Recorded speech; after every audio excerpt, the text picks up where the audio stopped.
অহাকালিৰ পৰা আকৌ গোৱালপাৰা অভিযান চলাব। আপোনালোকে উচ্ছেদ অভিযানৰ বিৰুদ্ধে আগৰ পৰা কৰি আছে, কি ক'বি? চাওক, এটা কথা স্পষ্ট হৈ পৰিছে যে মুখ্যমন্ত্ৰী ডাঙৰীয়া এটা হতাশগ্ৰস্ত হৈছে। মুখ্যমন্ত্ৰী ডাঙৰীয়া 26ৰ গাদী তেওঁ আহি থকা নাই। তেওঁৰ টাৰ্গেট হৈছে সংখ্যালঘু সমাজক কেনেকৈ তেওঁ আচলতে অন্যায় অত্যাচাৰ কৰি সংখ্যাগুৰুৰ মাজত প্ৰিয়ভাজন হৈ পুনৰ তেওঁ ঠন ধৰি উঠাটো। গতিকে এনেকুৱা ধৰণৰ অমানৱীয় উচ্ছেদবিলাক বন্ধ কৰাৰ দাবী উত্থাপন কৰিছোঁ। চৰকাৰে এনেকুৱা ধৰণৰ আক্ৰমণমূলকভাৱে বিশ্বৰ বুকুত কোনো মুখ্যমন্ত্ৰী বা কোনো ৰাজনৈতিক দল এনেকুৱা নাই। আচলতে ভাৰতবৰ্ষত বহুত মুখ্যমন্ত্ৰী গৈছে, বহুত ৰাজ্যত, কিন্তু এনেকুৱা মুখ্যমন্ত্ৰী আমি ক'তো দেখা নাই বা অসমতো দেখা নাই যে আক্ৰমণমূলকভাৱে এটা জনগোষ্ঠীক টাৰ্গেট কৰি মুখ্যমন্ত্ৰীৰ চকীত থাকি এনেকুৱা ধৰণৰ অত্যাচাৰ চলায়। এইটো সম্পূৰ্ণভাৱে হিটলাৰী কায়দাৰে চলোৱা হৈছে। গতিকে মুখ্যমন্ত্ৰী ডাঙৰীয়াই সম্পূৰ্ণ হিংসাত্মক আক্ৰমণাত্মক মনোভাৱেৰে এই কাৰ্যবিলাক কৰি আছে। গতিকে এইটো গৰিহণাৰ যোগ্য। মুখ্যমন্ত্ৰীয়ে সংবিধানৰ শপত খাই মুখ্যমন্ত্ৰীয়ে সংবিধান ৰক্ষা কৰি থকা নাই। শপত গ্ৰহণ তেওঁ আচলতে শপত যে খাইছে, তেওঁ আচলতে মিছা শপত খাইছে। আৰু তেওঁৰ যিটো চকী, মুখ্যমন্ত্ৰীৰ যিটো চকী, সেই চকীখনৰ গাড়ীমাও তেওঁ নষ্ট কৰিছে, সাংবিধানিক পদমৰ্যাদাও নষ্ট কৰিছে।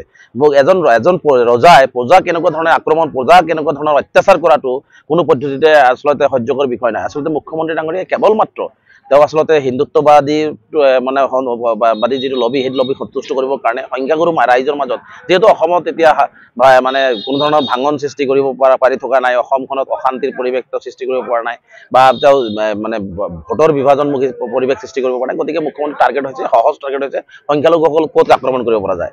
গতিকে এনেকুৱা ধৰণৰ আক্ৰমণ কৰি সেইকৰণখনে মানুহক উচ্ছেদ কৰি মুখ্যমন্ত্ৰী ডাঙৰীয়াক এটা কথা স্পষ্ট কৰিব বিচাৰিছোঁ, আপোনাৰ হতাশগ্ৰস্ততা, আপোনাৰ গদি আপুনি সুৰক্ষিত কৰি ৰাখিব নোৱাৰে। এদিনাখন ৰজাৰো পতন নিশ্চিতভাৱে হয়, কাৰণ ৰাইজেই গণতন্ত্ৰৰ ৰাইজেই ৰজা। গতিকে মুখ্যমন্ত্ৰী ডাঙৰীয়াই এটা কথা মনত ৰখা উচিত, মানুহক এনেকুৱা ধৰণৰ অন্যায় কৰিলে এদিনাখন ৰাইজেও ইয়াৰ উত্তৰ আপোনাক দিব, আৰু অসমৰ নেদেখাজনেও কিন্তু ইয়াৰ পাপৰ ফল কিন্তু আপুনি ভুগিব লাগিব, চৰকাৰখনে ভুগিব লাগিব। গতিকে এনেকুৱা ধৰণৰ অন্যায় আৰু অত্যাচাৰ বন্ধ কৰক, মানুহৰ হৈ কাম কৰক, মানুহৰ সমস্যাবিলাক সমাধান কৰক, যিসকল মানুহ উচ্ছেদ কৰিছে সংস্থাপনৰ ব্যৱস্থা কৰক।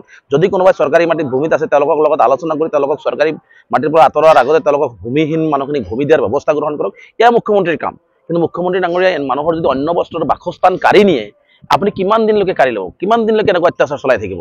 আপুনি নাভাবিব যে আপোনাক অসমৰ ৰাইজে বা ভাৰতবৰ্ষৰ গণতান্ত্ৰিক ব্যৱস্থাটোত আপোনাক আজীৱন মৃত্যুৰ আগলৈকে আপোনাক চকীখন দি থৈছে। এইটো আপুনি কেতিয়াও নাভাবিব। এনেকুৱা ধৰণৰ অলিক কল্পনা আপুনি কৰাৰ পৰিৱৰ্তে ৰজাই প্ৰজাক কেনেকৈ সন্তুষ্ট কৰিব পৰা যায়, প্ৰজাক কেনেকৈ শান্তিত ৰাখিব যায়, সেই ব্যৱস্থা কৰক। কাৰণ প্ৰজাক যদি আপুনি শান্তিত ৰাখিব নোৱাৰে, ৰজাও কেতিয়াও শান্তিত থাকিব নোৱাৰে। গতিকে মুখ্যমন্ত্ৰী ডাঙৰীয়া আপুনি মানুহক যিমান অন্যায় কৰিব, অত্যাচাৰ কৰিব, সিমানে আপুনি অশান্তিত থাকিব লাগিব, সিমানে আপুনি শুব নোৱাৰিব, সিমানে আপুনি ভালকৈ খাব নোৱাৰিব, সিমানে আপুনি অস্বস্তিত ভুগিব, সিমানে আপোনাৰ চকীখন সুৰক্ষিত কৰিবৰ কাৰণে আপুনি দিনে নিশাই ইফালৰ পৰা সিফালে মানে অস্থিৰ বোধ কৰি দৌৰি থাকিব লাগিব। গতিকে এইবোৰ বন্ধ কৰক, মুখ্যমন্ত্ৰী নাটক বন্ধ কৰক, মুখ্যমন্ত্ৰীয়ে মানুহক অন্যায় কৰা বন্ধ কৰক, সংখ্যালঘুৰ ওপৰত অত্যাচাৰ কৰা বন্ধ কৰক। অন্যথাই মুখ্যমন্ত্ৰী ডাঙৰীয়া কিন্তু আমি গণতান্ত্ৰিক মূল্য আন্দোলন কৰি থকা নাই, জুবিনদাৰ জাষ্টিছ বিচাৰি আছোঁ, জুবিনদাৰ ন্যায় পাব লাগে।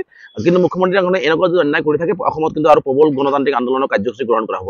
আমি সদায় সকলোৱে মিলি জুলি অসমখন আগুৱাই লৈ যাব লাগিব।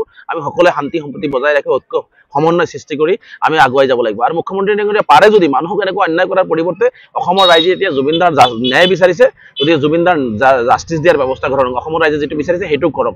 আৰু যদি কোনোবা মানুহ চৰকাৰী ভূমিত আছে, মুখ্যমন্ত্ৰী ডাঙৰীয়াই আলাপ আলোচনা কৰি সেইখিনি মানুহ সংস্থাপন কৰি তাৰপিছত আপুনি চৰকাৰী ভূমি খালেও, কিন্তু আক্ৰমণমূলকভাৱে যদি মনোভাৱ লৈ যিটো অত্যাচাৰ আপুনি আৰম্ভ কৰিছে, এই অত্যাচাৰৰ কিন্তু জবাব কিন্তু আপুনি নিশ্চিতভাৱে পাব।